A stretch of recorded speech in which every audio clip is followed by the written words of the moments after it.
Entrez dans l'univers palpitant d'un homme dont le nom est devenu synonyme de génie, de controverse et de passion pour le football. Diego Maradona.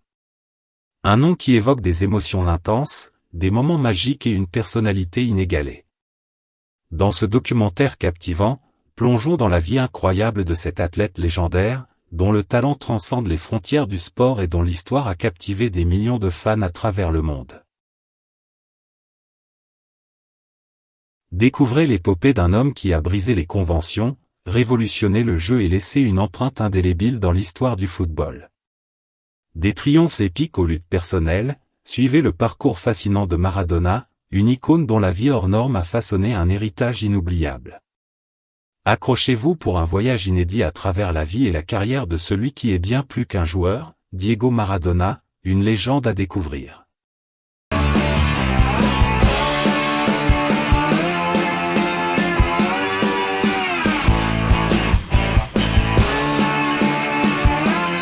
La jeunesse de Diego Maradona est une période clé qui a façonné le destin de ce prodige du football. Né le 30 octobre 1960 à Villa Fiorito, un quartier pauvre de Buenos Aires en Argentine, Maradona a grandi dans des conditions modestes. Dès son plus jeune âge, son talent pour le football était évident. Il passait des heures à jouer dans les rues, utilisant souvent des balles improvisées. À 8 ans, Maradona a rejoint les Cebolita, une équipe de jeunes de Buenos Aires, où son habileté exceptionnelle a rapidement attiré l'attention. À 15 ans, il a fait ses débuts professionnels avec les Argentinos Juniors, devenant le plus jeune joueur à avoir joué dans la première division argentine à cette époque. Sa vitesse, son contrôle de balle et sa vision du jeu ont impressionné, et sa réputation a grandi rapidement. À 16 ans, il a été appelé pour la première fois en équipe nationale d'Argentine.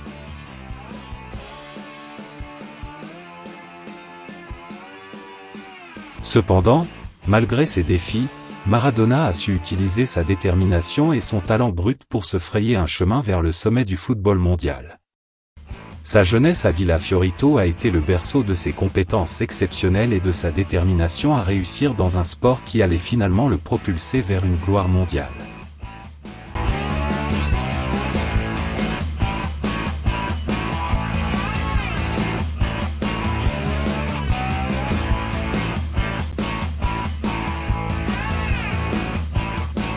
Diego Maradona a connu des débuts spectaculaires dans sa carrière footballistique.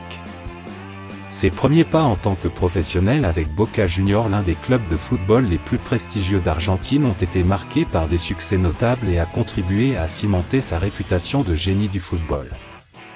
Maradona a rejoint Boca Juniors en 1981, après avoir commencé sa carrière professionnelle avec Argentinos Juniors. Diego Maradona a rejoint Boca Juniors à l'âge de 20 ans et a immédiatement eu un impact significatif. Sa première saison a été couronnée de succès, remportant le championnat argentin en 1981. Son habileté technique, sa rapidité et sa créativité ont impressionné les supporters de Boca et ont contribué à élever le statut du club.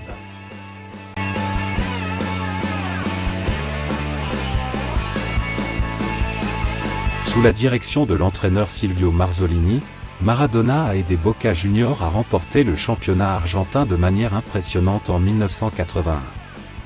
Ce succès a été un facteur clé dans la décision du FC Barcelone de signer Maradona en 1982.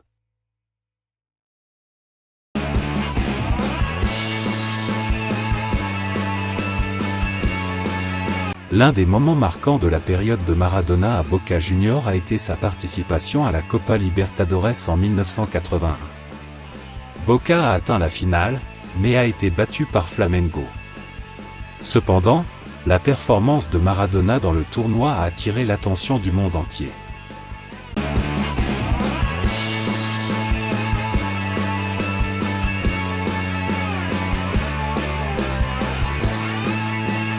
Maradona était aimé par les supporters de Boca Juniors, non seulement en raison de ses performances sur le terrain, mais aussi en raison de son engagement envers le club.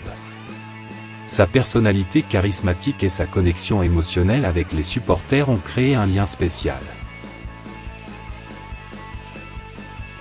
En raison de ses performances exceptionnelles avec Boca Juniors, Maradona a suscité l'intérêt de clubs européens de premier plan. En 1982, il a été transféré au FC Barcelone pour un montant record à l'époque. Maradona a rapidement justifié son prix en aidant le FC Barcelone à remporter la Liga espagnole lors de sa première saison, 1982 à 1983. Ses performances individuelles extraordinaires, combinées à sa créativité et à sa vision du jeu, ont été cruciales pour le succès de l'équipe.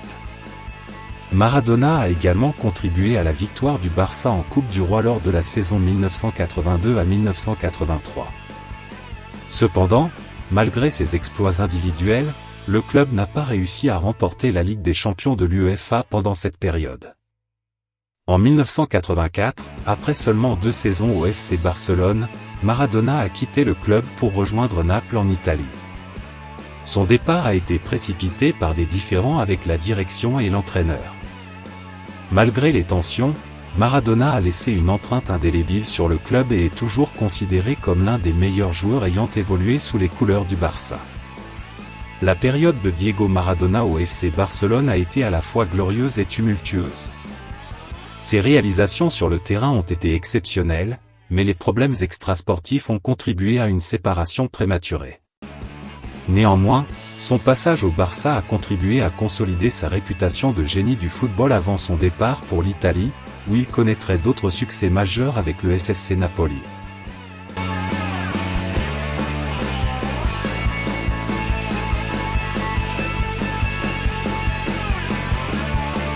À Naples, Maradona a rapidement fait une force majeure du football italien.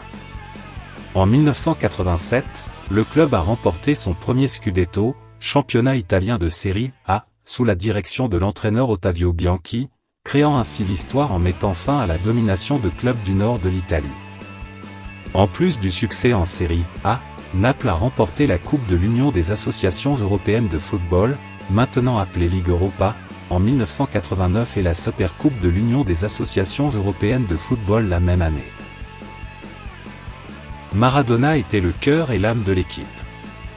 Ses dribbles incroyables, sa vision du jeu, ses passes décisives et ses buts spectaculaires ont valu à l'équipe le surnom de « Diego Show ». Il était le leader incontesté de l'équipe et a élevé ses coéquipiers à un niveau supérieur. Son but mémorable contre la Juventus lors de la saison 1986 à 1987, où il a dribblé presque toute l'équipe adverse, est souvent cité comme l'un des plus grands buts de l'histoire du football. Maradona est devenu une icône à Naples non seulement pour ses exploits sur le terrain mais aussi pour son engagement envers la ville et ses habitants. Il était considéré comme un héros populaire et adoré par les Napolitains. Malgré le succès sur le terrain, la vie personnelle de Maradona à Naples a été tumultueuse. Des problèmes liés à la drogue, des scandales et des tensions avec la direction ont commencé à émerger.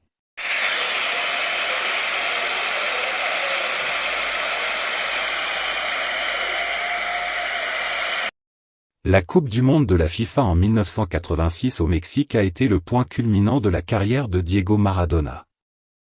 L'un des moments les plus emblématiques de ce tournoi a été le célèbre « but du siècle » de Maradona lors du quart de finale contre l'Angleterre. Il a dribblé plusieurs... La Coupe du monde de la FIFA en 1990 en Italie a été une période tumultueuse pour Diego Maradona, en particulier lors de la finale entre l'Argentine et l'Allemagne. Maradona, alors capitaine de l'équipe argentine, avait déjà connu le succès 4 ans auparavant, remportant la Coupe du monde de 1986. La finale de 1990 a été une déception pour Maradona et l'Argentine. Ils affrontaient l'Allemagne dans un match très attendu. Maradona, qui jouait alors pour le SSC Napoli en Italie, se retrouvait dans une situation délicate car il était adoré à Naples, mais représentait l'équipe adverse lors de cette finale.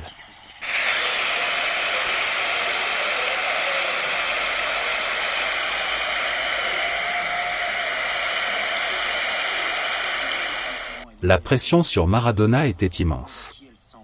Il était le leader incontesté de l'équipe argentine et était tenu en haute estime à la fois en Argentine et à Naples. Cependant, l'Argentine a finalement perdu cette finale 1-0 contre l'Allemagne, subissant une défaite déchirante. Maradona, bien qu'ayant montré des éclairs de génie pendant le tournoi, a été critiqué pour sa performance lors de la finale. Certains observateurs estimaient qu'il n'avait pas été à la hauteur de ses performances antérieures. En tant que figure centrale de l'équipe, il a été la cible des critiques pour cette défaite, malgré les circonstances difficiles auxquelles l'équipe était confrontée. La défaite en finale de la Coupe du Monde de 1990 a été un moment difficile pour Maradona. Il a dû faire face à la déception de la défaite et aux pressions médiatiques, tout en gérant les attentes de ses admirateurs à Naples.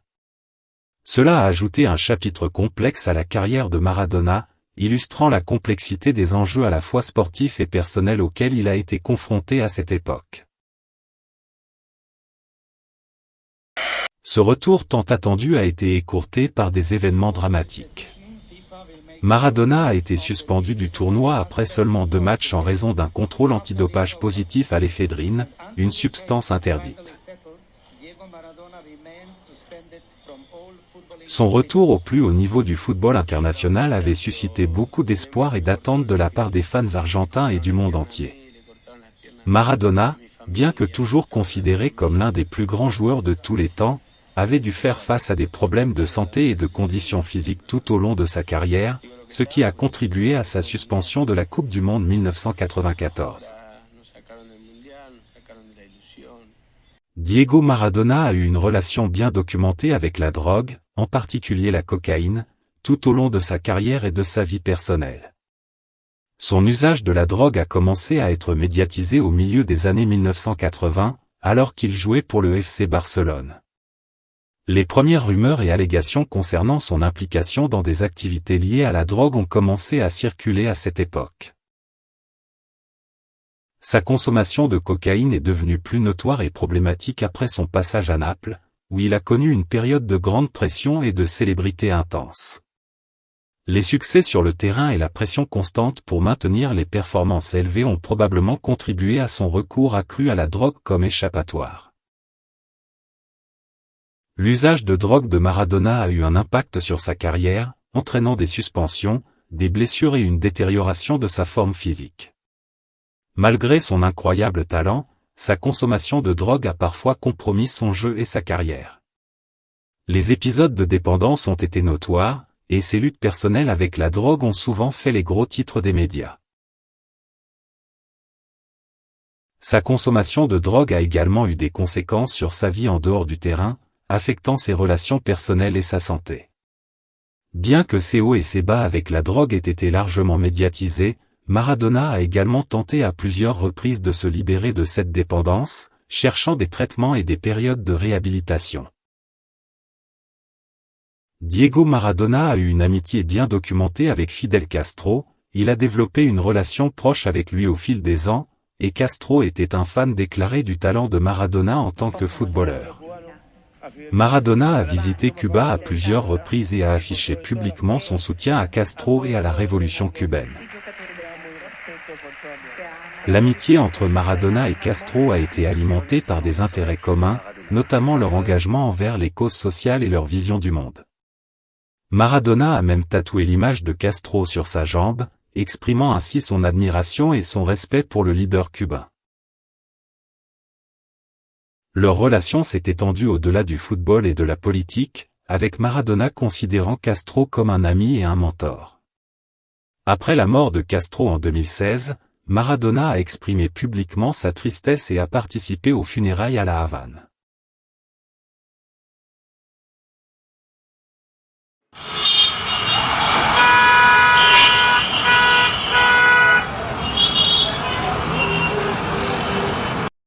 Diego Maradona est décédé le 25 novembre 2020 à l'âge de 60 ans à son domicile de Tigre, en Argentine. Les circonstances entourant sa mort sont liées à une crise cardiaque. Maradona avait eu des problèmes de santé tout au long de sa vie, notamment en raison de son mode de vie tumultueux et de ses luttes contre la toxicomanie. En novembre 2020, il a subi une opération au cerveau pour un hématome sous-dural. L'intervention chirurgicale avait été réussie, mais sa récupération était en cours. La crise cardiaque fatale a eu lieu dans sa résidence de Tigre, où il se remettait de l'opération au cerveau. Les premiers rapports indiquaient que Maradona avait été retrouvé sans vie par son entourage. Les services d'urgence ont été appelés, mais malheureusement, ils n'ont pas réussi à le réanimer. Suite à sa mort, des investigations ont été menées pour déterminer les circonstances exactes. Le procureur chargé de l'enquête a indiqué que la mort de Maradona était un homicide simple avec dolo éventuel, ce qui signifie que la négligence médicale aurait pu contribuer à sa mort. Plusieurs professionnels de la santé qui s'occupaient de Maradona ont été interrogés dans le cadre de l'enquête, notamment des médecins et des infirmières.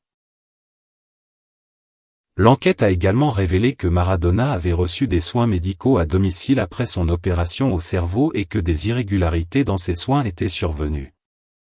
Certains des professionnels de la santé impliqués ont été accusés de négligence médicale.